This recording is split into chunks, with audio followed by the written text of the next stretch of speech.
जय श्री राम। राधे राधे। आइए समस्त शिव परिवार के दर्शन करते हैं और उनसे हम सब भक्त प्रार्थना करते हैं कि हम सब पर अपनी कृपा दृष्टि बनाए रखें, हमारे बालाजी मंदिर पर अपनी कृपा दृष्टि बनाए रखें, ताकि हम सब भक्त बालाजी मंदिर से जुड़े रहें। जय महादेव।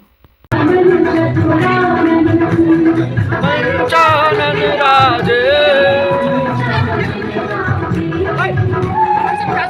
शासन गरुड़ासन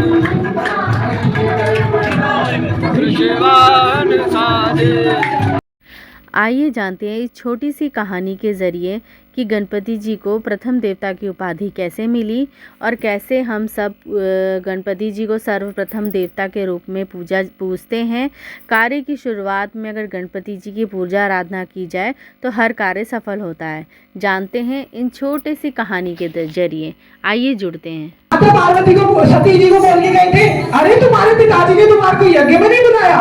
बताओ, माता पार्वती सती इसीलिए तो गई, नहीं तो जाती नहीं। वो माचिस जलाई हुई नारद जी की थी। अच्छा, अब यहाँ आते हैं, यहाँ पे देखो इन दोनों भाइयों के बीच में लड़ाई करा रहे। अभी देखना क्या कहेंगे। ठीक उसी समय नारद मुनि और उन्होंने प्रभु शिव से आज्ञा ली और एक प्रतियोगिता का आयोजन किया। दोनों का पराक्रम देखने के लिए प्रतियोगिता रखी। प्रतियोगिता यह थी कि कौन सबसे ज्यादा बलशाली और बुद्धिमान है। उन्होंने दोनों को आदेश दिया कि पूरे ब्रह्मांड के 3 चक्कर जो सबसे पहले लगाकर आएगा वह दोनों भाइयों में सर्वश्रेष्ठ माना जाएगा। तो जैसे कि आप सभी जानते हैं कि श्री गणेश की सवारी मूषक है और भगवान श्री कार्तिक जिनकी सवारी मोर है। अब आप खुद ही अंदाजा लगा सकते हैं कि कहाँ मोर और कहाँ मूषक। प्रतियोगिता आरंभ होते ही भगवान कार्तिक अपने मोर पर सवार होकर ब्रह्मांड की यात्रा पर निकल पड़े। पर सारे देवता हंसते व्यंग करते हुए गणपति और उनके मूषक को देख रहे थे कि मूषक इतना छोटा और गणपति जी इतने विशाल। यह क्या ही प्रतियोगिता में भाग लेंगे और क्या ही जीतेंगे।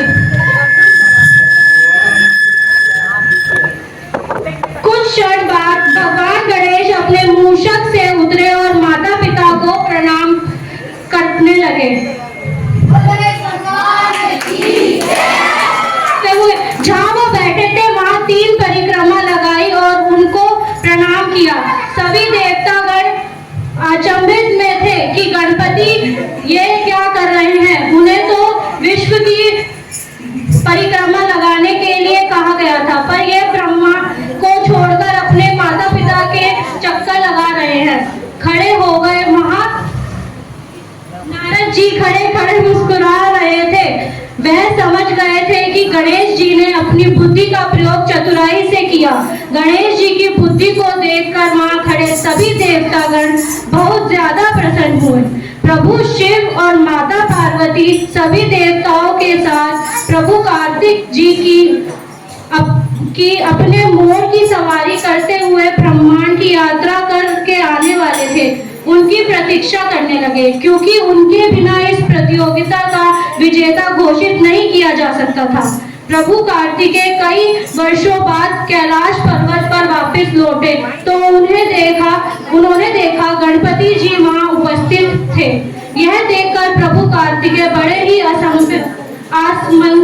असमंजस में आ गए। उन्हें यह देखकर बड़ा आश्चर्य हुआ। गणपति जी उनसे पहले कैसे आ गए। वह सोच में पड़ गए। मोर की सवारी करते हुए मैं इतने वर्षों के बाद आज यहाँ पर आया हूँ और यह मूषक पे बैठकर इतनी तीव्रता के साथ ब्रह्मांड के चक्कर लगाते हुए मुझसे पहले कैसे पहुँच गए। तो उन्होंने प्रभु महादेव जी से पूछा कि ऐसे कैसे संभव है। उसी समय नारद जी ने उनको बताया कि गणपति जी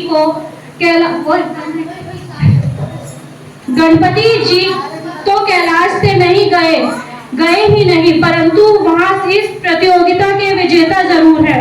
कार्तिक जी ने अचंभे से पूछा कि नारद जी ऐसे कैसे संभव है। नारद जी ने कहा कि जब आप विश्व की सैर कर रहे थे तो उस समय गणपति जी ने अपनी अक्लमंदी और बुद्धिमानी का उचित उपयोग करते हुए अपने माता पिता की 3 परिक्रमा लगाई।